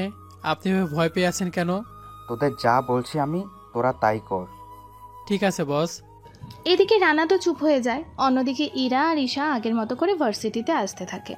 ওইদিকে পরের দিন লন্ডনে আকাশ আর নীলাশা ভার্সিটির দিকে যায়, ওখানে ক্লাস করতে থাকে। কিছুক্ষণ পরে দুপুর হয়ে আসে, সেই জন্য নীলাশা, চল বের হব। কোথায় যাব? কোথায় আবার? আঙ্কেলের কাছে। দোস্ত, আমি যাব না। যাবি না কেন? আমার ভালো লাগে না, তুই যা, আমি বরং বাসায় যাই। আমি আঙ্কেলকে কথা দিয়েছি, যদি যেতে হয় তোকেও সাথে যেতে হবে। এই বলে নীলাশার হাত ধরে নিয়ে আসতে থাকে। তখন ওদের স্যার চলে আসে সামনে। কি ব্যাপার আকাশ, তুমি এভাবে নীলাশাকে নিয়ে কোথায় যাচ্ছ? এই তো স্যার, কোর্টে যাব। তোমরা কি বিয়ে করতে যাচ্ছ? বিয়ে করতে কেন যাব? একটু আগে তো বললে কোর্টে যাচ্ছ। আসলে স্যার, আমার বাবা তো একজন জজ। বাবা চাচ্ছে আমি পড়াশোনার পাশাপাশি ওখানে এসে জজ আর উকালতি নিয়ে কিভাবে কথা বলে এগুলো দেখে শেখার জন্য আর কি চেষ্টা করি। এটা তো অনেক ভালো কথা, পড়াশোনার পাশাপাশি তোমাদের প্র্যাকটিক্যালও করা হয়ে যাবে।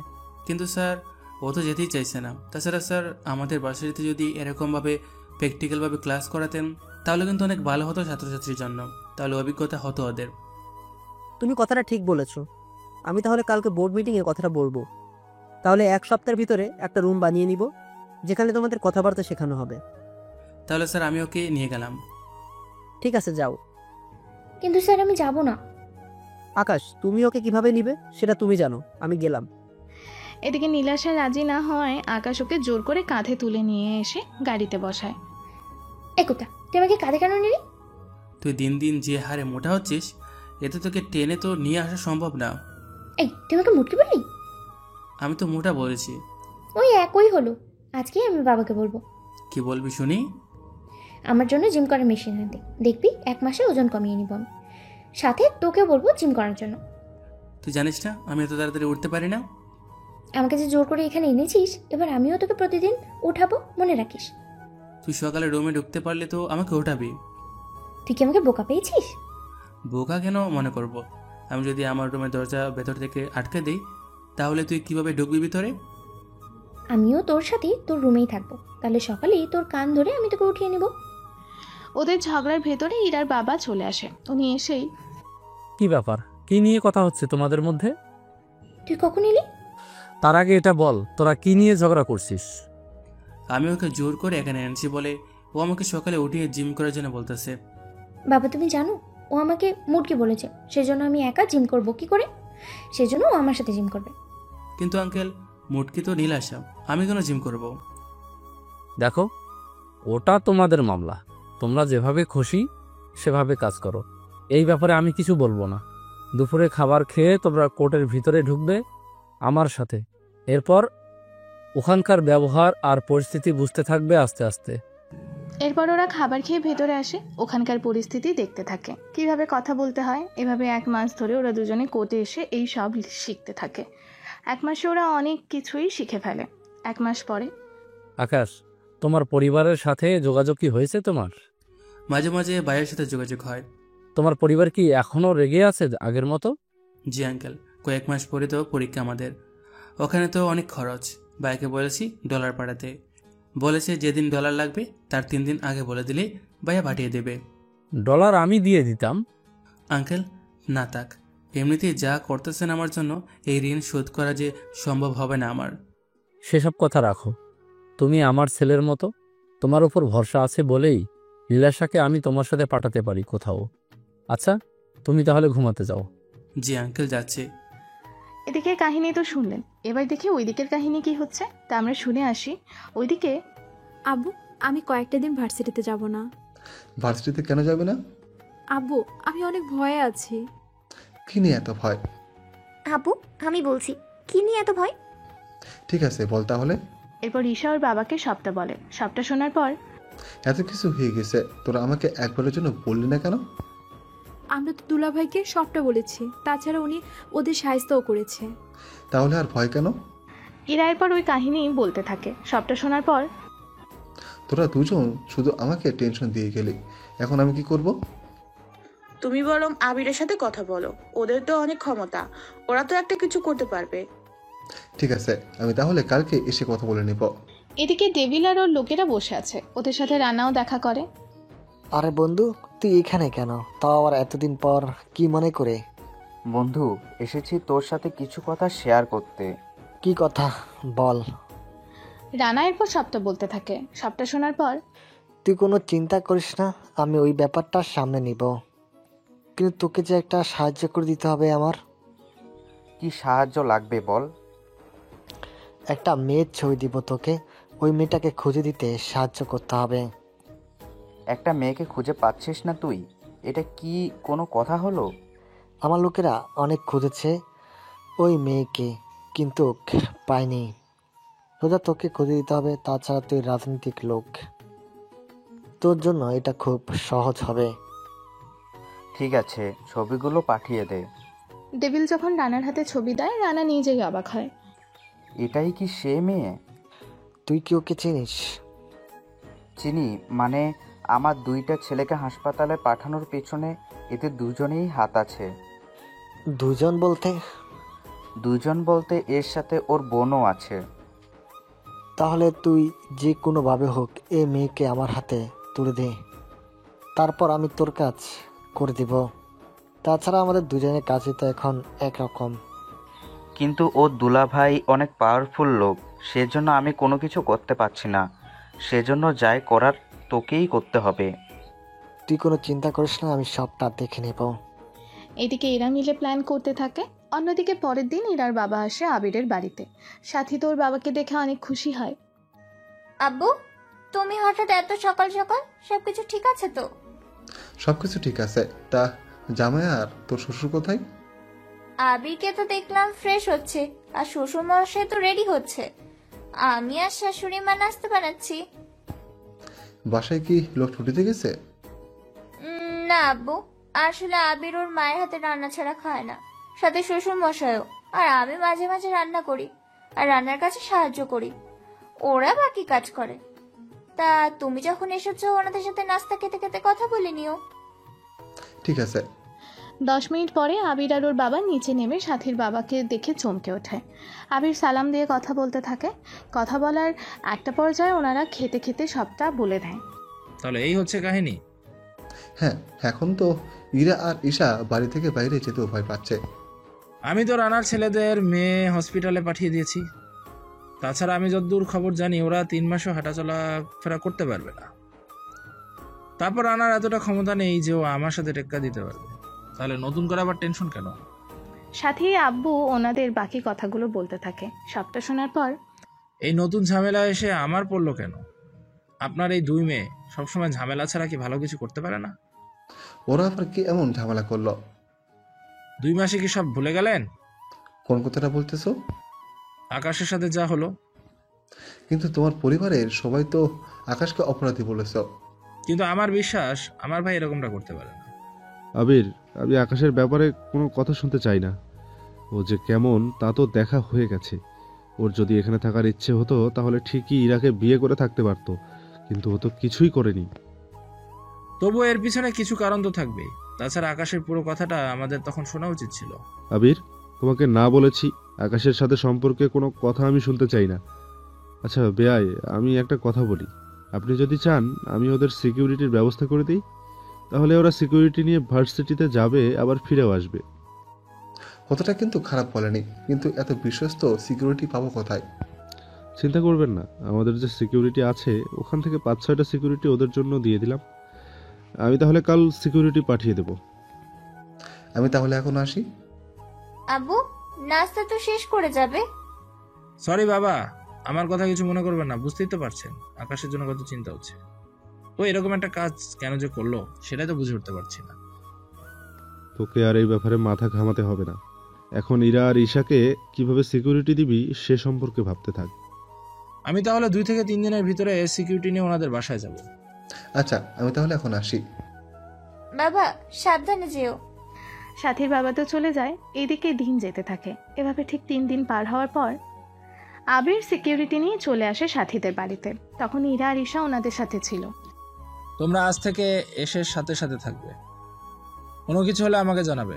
কিন্তু ভাইয়া, ওরা কি সব সময় আমাদের সাথে থাকবে? সব সময় বলতে তোমাদের ক্লাস রুমের বাইরে থাকবে। বুঝতে পেরেছি। আমি তাহলে এখন চলি। আবির চলে আসে অফিসের দিকে। এদিকে দিন তো যেতে থাকে। এভাবে 15 দিন কেটে যাওয়ার পর, কি ব্যাপার বন্ধু, তুই কবে ওদের উপর হামলা করবি? তোর ছেলেদের সুস্থ হতে কতদিন লাগবে? ডাক্তার তো বলেছে 1 মাস হলে মোটামুটি অনেক কিছু করা যাবে। আমার মাথায় একটা বুদ্ধি এসেছে। যদি তোর পছন্দ হয় বল, আমি ব্যবস্থা করে দেব। কি বুদ্ধি বল? এরপর ডেভিল একটা বুদ্ধি রানাকে বলে। রানা তো শুনেই খুশি হয়ে যায়। এত সুন্দর একটা বুদ্ধি তোর মাথায় আসলো কি করে? বুদ্ধি তো সবসময় আসে না, মাঝে মাঝে চলে আসে, বুঝলি? আচ্ছা, এখন একটা কথা বল আমাকে। কি কথা? যদি পরবর্তীতে তোর কোনো সমস্যা ওরা করে বসে? আমার সমস্যা হবে কেন? তুই কি খবরের কাগজ বা টিভি দেখিস না? ওইগুলো দেখার সময় কই আমার। তুই যাকে মেরেছিস ওই লোকটাকে যারা মেরেছে পুলিশ তাদের খুঁজতেছে। খুঁজে পাবে না আমাকে, তাছাড়া তো কোনো সাক্ষী তো নেই। তার উপরে কে মেরেছে সেসব তো কোনো কিছুই জানে না। কিন্তু যদি কোনোভাবে জেনে যায় তাহলে তো বুঝতেই পারছিস কি কি হতে পারে। তাহলে এখন কি করা যায় এটা বল আমাকে। আমার ছেলেরা সুস্থ হওয়া পর্যন্ত অপেক্ষা করতে থাকি। তুই কি বলিস? যেমনটা তোর ইচ্ছে বন্ধু। এদিকে ইরা আর ঈশা তো সিকিউরিটি নিয়ে ভার্সিটিতে যায় আর আসে। রানা তোর ছেলেদের সুস্থ হওয়ার জন্য অপেক্ষা করতে থাকে। সেজন্য এদিকে তাকিয়ে আমাদের কোনো কাজ নেই আর। আমরা তাহলে এই সময়টায় ঘুরে আসি আকাশের কাছ থেকে। এদিকে আকাশ ওর মতো করে পড়াশোনা করতে থাকে, মাঝে মাঝে আবিরের সাথে কথা বলতে থাকে। এভাবে অনেকগুলো দিন কেটে যায়। আকাশের পরীক্ষা চলে আসে, সেই জন্য আবিরকে কল দিয়ে কিছু ডলার পাঠিয়ে দিতে বলে। আবিরও অনেকগুলো ডলার পাঠিয়ে দেয়। এদিকে আকাশ আর নীলাশা আসে ভার্সিটিতে ফিস জমা দেওয়ার জন্য। আচ্ছা আকাশ, তুই কি পড়াশোনা শেষ করে তোর দেশে চলে যাবি? কেন বলো তো? না, এমনিতেই জিজ্ঞেস করলাম। এখানে থেকে আর কি করব, দেখি কোনোভাবে বাসায় সবাইকে বোঝাতে পারি কিনা। তাছাড়া এরাই সত্যিটা বলতে পারবে ওই দিন কি হয়েছিল। কিন্তু এরা তো সত্যি কথা কিছুই বলছে না। ওখানেই তো মূল সমস্যা। তাহলে এখন কি করবি? অপেক্ষা করা ছাড়া কোনো উপায় নেই। এদিকে 1 মাস পরে রকি আর রনি মোটামুটি এখন হাঁটার মতো অবস্থা হয়েছে। সেজন্য রানা আর ডেভিল আসে ওদের কাছে। কেমন আছিস তোরা এখন? তার আগে এটা বলো, যাদের জন্য আমাদের এই হাল হয়েছে তাদের তুমি কি করলে? তাদের আমি কিছু করিনি। তুমি ওদের কেন কিছু করনি? যা করার তোরা করবি। আমরা করবো মানে ঠিক বুঝলাম না। রানা এরপর ওর কানে কানে কিছু কথা বলে। তা শোনার পরে ওরা তো অনেক খুশি হয়ে যায়। তাহলে তো ভালোই হবে। সেটাই। তাহলে বাবা, আমরা 2 দিন পরে কাজটা শুরু করে দেই। ওটা তোদের ইচ্ছা। এইদিকে ওরা তো প্ল্যান করতে থাকে, অন্যদিকে ইরা আর ঈশা সিকিউরিটি সরিয়ে নেয়।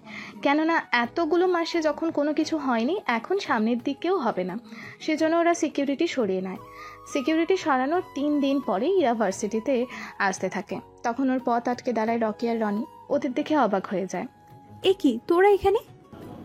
তুই কি ভেবেছিস সারা জীবন আমরা এখানে শুয়ে থাকবো? এটা তুই ভাবলি কি করে? তাছাড়া রনি, দেরি করছিস কেন? ওকে গাড়িতে তুলে নে। এরপর ওকে গাড়িতে তুলে ওদের বাগান বাড়িতে নিয়ে আসে। ওখানে ইরাকে আটকে রাখে। আচ্ছা, এরা বিয়ে করবো নাকি নষ্ট করে ছেড়ে দেব? বিয়ে করে ওকে কাছে রাখার কোনো মানে নেই, তার চেয়ে বরং ওকে নষ্ট করে ছেড়ে দেই। এই সমাজে ওরা মুখ দেখাতে পারবে না। আইডিয়াটা মন্দ না, তাহলে এখনই শুরু করি। প্লিজ আমাদের সাথে এমনটা করো না। তুই যতই কাঁদিস না কেন, আমরা তোকে মোটো ছেড়ে দেব না। প্লিজ, তোরা দুজনে আমার এত বড় সর্বনাশ করিস না। আচ্ছা রনি, আজকে করা মুড নেই, কালকে আমরা এসে যা করার করে নেব। ঠিক আছে, ওকে তাহলে আটকে রেখে যাই আমরা। এই নে, কিছু খাবার খেয়ে নে, তাহলে শরীরে বল পাবে কিছুটা। এই বলে ওরা চলে যায়। এদিকে ইরা আটকে আছে, কিভাবে সাহায্য পাবে তা বুঝতেই পারছে না। এই রাতে ইরা বাসায় না আসায় বাকিরা তো অনেক চিন্তা করতে থাকে। অনেকটা সময় পরে, থামো, এরা তো এখনো আসেনি। তাহলে কোথায় গেছে এরা? সে দুপুরে বের হলো, এখনো তো আসেনি। তার উপর মোবাইলও বন্ধ। আপুর কোনো বিপদ হলো না তো? আমি আবিরকে কল দিয়ে জানাচ্ছি। এদিকে উনি আবিরকে কল দিয়ে সবটা বলে। আবির ওনার সিকিউরিটিগুলোকে লাগিয়ে দেয় খোঁজ নিয়ে দেখার জন্য। অনেকটা সময় পার হয়ে যায়, কিন্তু তাও কোনো খোঁজ পায়নি। এদিকে ইরা তো অনেক কান্নাকাটি করতে থাকে। সেজন্য আশেপাশে খুঁজে কিছু জিনিস পায়, যা ওর হাতের কাছে লুকিয়ে রাখে। এদিকে পরের দিন সকালে ওরা 2 ভাই রেডি হয়ে বের হয়। তখন রানা ওদের জিজ্ঞেস করে, আব্বু, ওদের এক বোনকে তো পেয়েছি, ওর সাথে 2 ভাই আগে ফুর্তি করি, তারপর ওর আরেকটা বোনকেও নিয়ে আসবো। যাই করিস না কেন সাবধানে করিস। ওদের লোক কিছু খোঁজা শুরু করে দিয়েছে ওদেরকে। চিন্তা করো না, কাজ শেষ হলেই চলে আসবো আমরা। ঠিক আছে, সাবধানে যাও তাহলে। এই বলে ওরা 2 ভাই বেরিয়ে পড়ে। এদিকে ইরা একটা ছুরি পায় হাতের কাছে, ওটা পায়ের কাছে লুকিয়ে রাখে। একটু পর রকি আর রনি আসে, দরজা খোলে। ভাইয়া তুমি আগে যাও। তুই আগে যা, আমি পরে আসতেছি। তাহলে তুমি দরজার বাইরে অপেক্ষা করো, আমি কাজ সেরে তোমাকে ডাক দেব। এই বলেই রকি ভেতরে ঢোকে আর রনি বাহিরে দাঁড়িয়ে আছে। এদিকে দরজা খুলে রকি যেই ভেতরে ঢুকবে তখনই ইরা ওই ছুরি দিয়ে রকিকে কয়েকটা আঘাত করে। এদিকে আঘাত লাগার কারণে রকি তো ওখানেই পড়ে যায়। এদিকে রকির চিৎকার শুনে এবার রনি ভেতরে আসে। রনি রকির এইরকম অবস্থা দেখে ইরার দিকে তাকায়। এবার ইরা রনিকেও ছুরি দিয়ে আঘাত করে একটা, পরের আঘাত রনি ধরে ফেলে, সাথে ইরাকে উল্টো আঘাত করে একটা। এতে ইরা কিছুটা দূরে এসে পড়ে। এইদিকে রকির অবস্থা তো অনেক খারাপ, সেজন্য রকিকে ধরে গাড়িতে উঠায়। এদিকে ইরা ওখান থেকে পালিয়ে যায়। রকিকে নিয়ে হসপিটালে আসা হয়, কিন্তু রনিরও অবস্থা খারাপ, কেননা দুজনের শরীরেই ছুরির আঘাত হয়েছে। ডক্টর ওদের দুজনের চিকিৎসা করতে থাকে। এদিকে ইরা বাড়িতে আসে আর ওর শরীরে রক্ত দেখে সবাই প্রশ্ন করতে থাকে। তখন ইরা ওদের সবটা বলে। এখানেই একটা অতীত শেষ, বর্তমান। তার মানে ইরা ওদের নিজের হাতে মেরেছে, তাই তো? নিজের হাতে মেরেছে, কিন্তু রকি নাকি মারা গেছে। তার উপর ওর ভাই রনি 3 দিন পরে জ্ঞান ফিরে আসাতে ওর বাবা মামলা করে। পুলিশও আসে আমাদের বাসায় আর ইরাকে ধরে নিয়ে আসে। এই ঘটনা তো তাহলে বেশি দিন হয়নি। তাও 5 মাস আগের কথা। কি, এটা কিভাবে সম্ভব? 5 মাস ধরে এরা জেলে ছিল? জেলে তো ছিল না, আসলে ওই দিন ইরাকে তো ধরে নিয়ে যায়, কিন্তু তার পরের দিন আমরা জামিন নিয়ে আসি। আর কোর্ট থেকে বলা হয়েছে আমরা ইরাকে যদি কোনোভাবে দেশের বাইরে পাঠিয়ে দিই বা লুকিয়ে রাখি, তাহলে আমাদের সবাইকে ওনারা ধরে নেবে। তারপর কি হলো?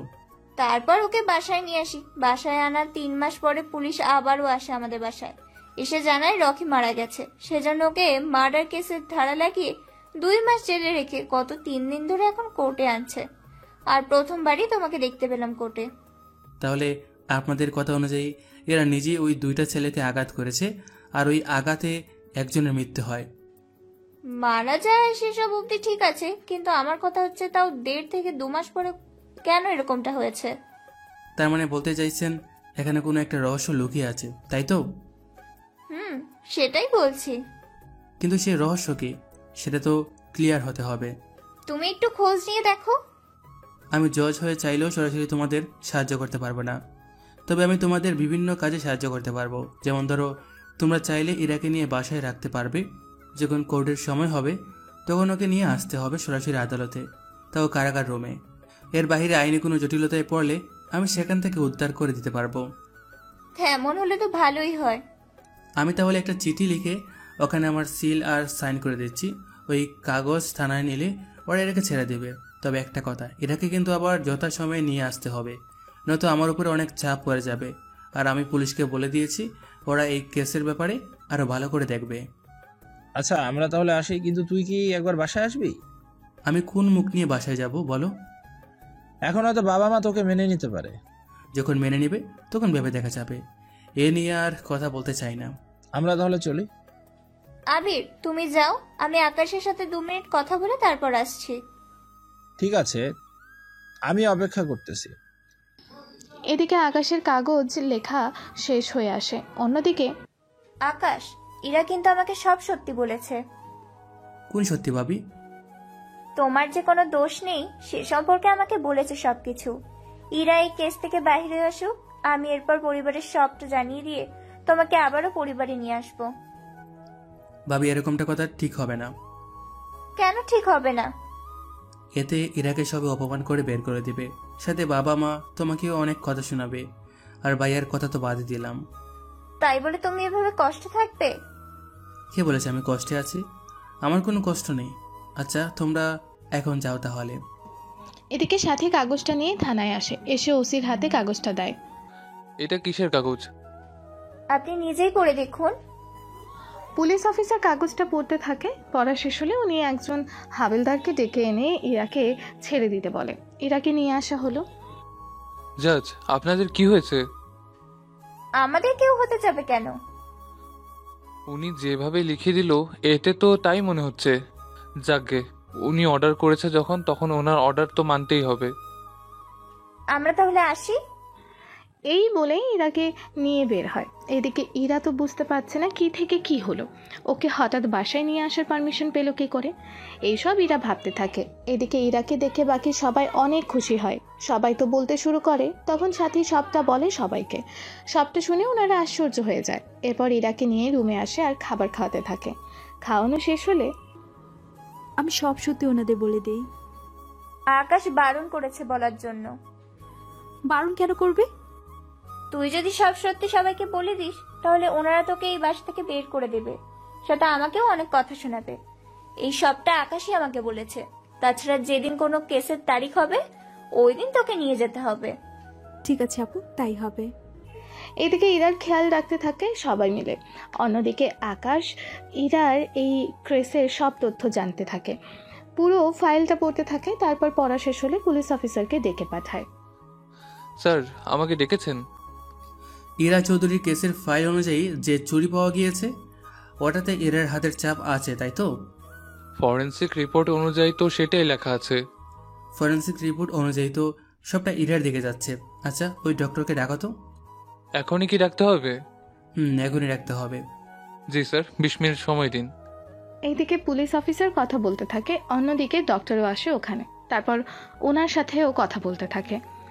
আপনার কথা অনুযায়ী ওখানে ইরার আঙ্গুলের ছাপ আছে, কিন্তু আমার কাছে খবর আছে ওখানে আরও একটা আঙ্গুলের ছাপ আছে। তাহলে ওটা কার ছিল? ওই আঙুল তো রকির ছিল। আচ্ছা, হসপিটালে রকি মারা গেল কি করে? তাও 1 মাস হসপিটালে থাকার পরেও? চুরি ওনার ফুসফুস পর্যন্ত চলে গিয়েছে, সেই জন্য এরকমটা হয়েছে। প্রথমে রোগী ঠিক ছিল, কিন্তু 1 মাস পরে রোগী যখন মারা যায় তখন ওনার হার্ট বিট ছিল অনেক বেশি। মানে এমন কিছু একটা ওই রাতে হসপিটালে হয়েছিল যার জন্য রকির হার্টবিট বেড়ে যাওয়ার জন্য ফুসফুস আবারও ফেটে যায়। ঠিক ধরেছেন, এর জন্যই রকি মারা যায়। রকি মারা যাওয়ার পেছনে এরার সম্পূর্ণ হাত আছে। এই বলে ডক্টর চলে যায়, সাথে পুলিশ অফিসার সবটা বুঝতে পেরে উনিও চলে যায়। এবার আকাশের চোখে মুখে চিন্তার ভাব। কিভাবে ইরাকে বাঁচাবে আকাশ? ইরাকে আজও বাঁচাতে পারবে আকাশ? যদি নাই বাঁচাতে পারে তাহলে আকাশের জীবনসঙ্গী কে হতে পারে? এবং গল্পের বাকি কাহিনী আর রহস্য আপনারা এই গল্পের সিজন 2 এর মধ্যে জানতে পারবেন। সিজন 2 এর মধ্যে জানতে পারবেন আকাশের জীবনসঙ্গী কে হবে, আকাশ আর ইরার মধ্যে কী এমন কাহিনী হয়েছে যার জন্য আকাশকে ওর পরিবার বাসা থেকে বের করে দিয়েছে। এই সবটা জানতে হলে সিজন 2 এর জন্য অপেক্ষা করতে হবে। ধন্যবাদ সবাইকে।